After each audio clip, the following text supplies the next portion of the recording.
nobody close to me. Tell me if you're on my mind. It's getting colder as the days go by. I'm laying in this bed without you by my side.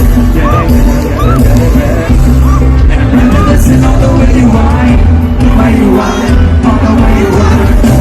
I want you back 'cause you're so damn fine.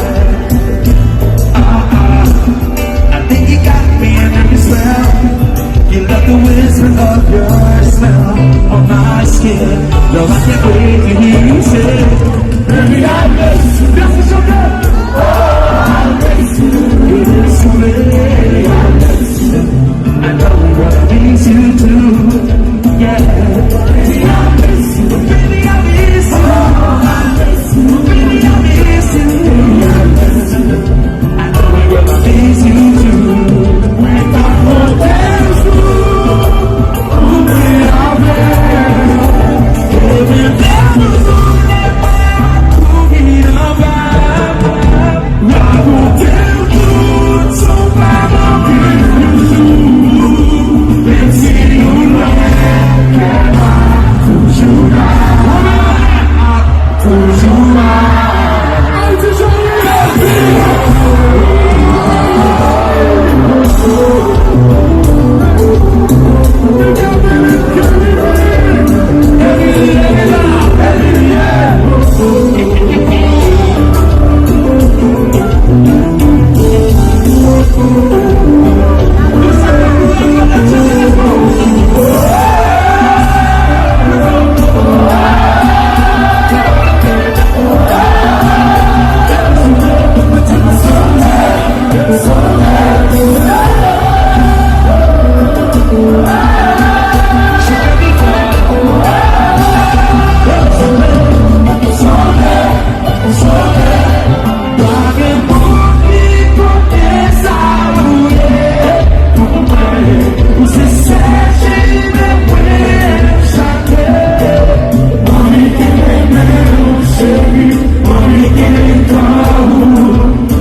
ça gagne là, ticket magazine, c'est nous qui avons là directement de Paris, nous allons bien faire là, dans l'accord Arena Bercy avec Karimi samedi 15 octobre.